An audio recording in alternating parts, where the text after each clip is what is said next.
Zombie apocalypse.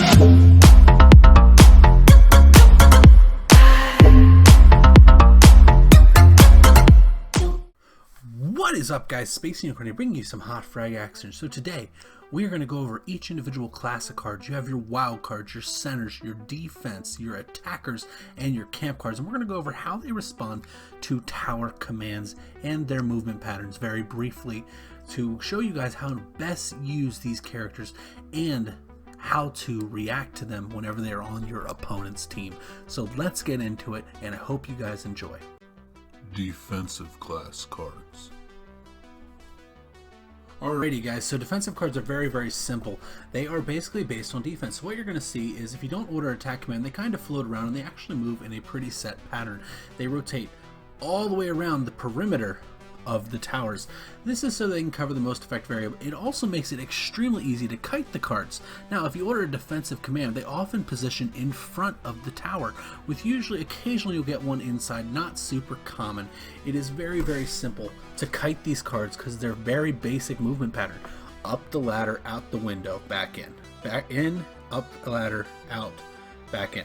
It's just that simple. Now if you order an attack command, they will not do anything. They will return to their neutral state. This means they kind of roam. What you're about to see here, watch. Bot Mama out the window, up the ladder, and starts to rotate over. They literally just go in circles around these towers. The defensive cards, the movement patterns are very basic, making it very easy to kite. Let's move on to the next one.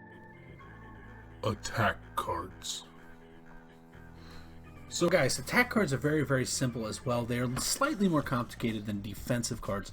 Here's what I mean. So in their neutral state, they tend to look for engagements, meaning they look for other cards to attack. If you order a defensive command, they will almost always look for another card to fight. Watch, not one of these cards is going to go to a tower because I have a defensive command ordered. They're just going to look for a fight.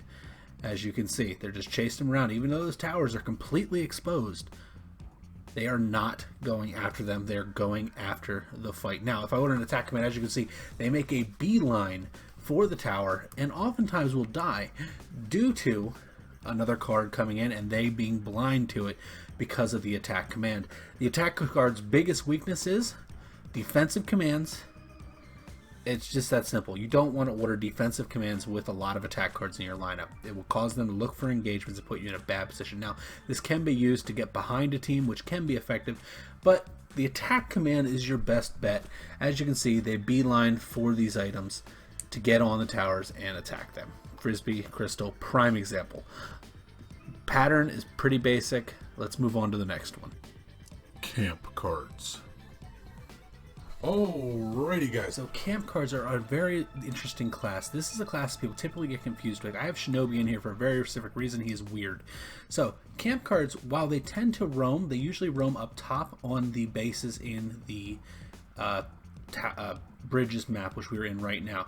If you order a defensive command, they tend to hover right inside the bunker on top of that tower and defend it. This is one thing that is advantageous to camp cards. It's why they are very preferred, like a Virus, for instance, or JB, because they have a very good defensive AI. They will also pursue characters with a defensive command issued. This is rare. Not many cards will do that. Now, if we issue an attack command here, as soon as this timer runs out, you're going to see something a little bit interesting from the camp cards. So an attack command is going to cause the camp cards to push up on the map. It'll push them up almost to the bridges, as you guys will see here shortly. Attack command has now been issued.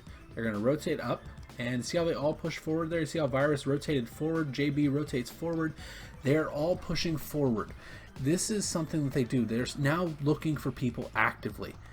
Let's move on to the next card. That is camp cards. Center cards.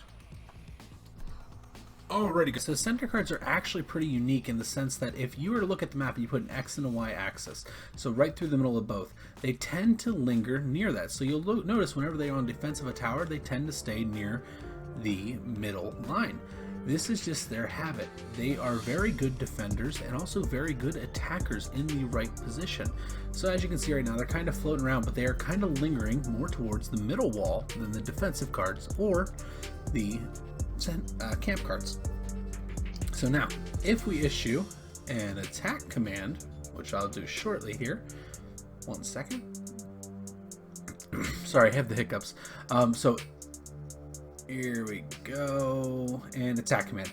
They will attack a tower. Now, they are slightly different than attack cards in the sense that they will engage or attack a tower neutrally. This makes them unique. That is center cards. Remember the X and the Y axis, and you can hold them. Wildcards.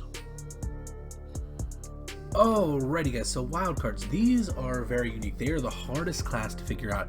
These cards tend to do whatever they feel like doing. Now, if you order a defensive command, they are slightly more in tune to doing a defensive posture.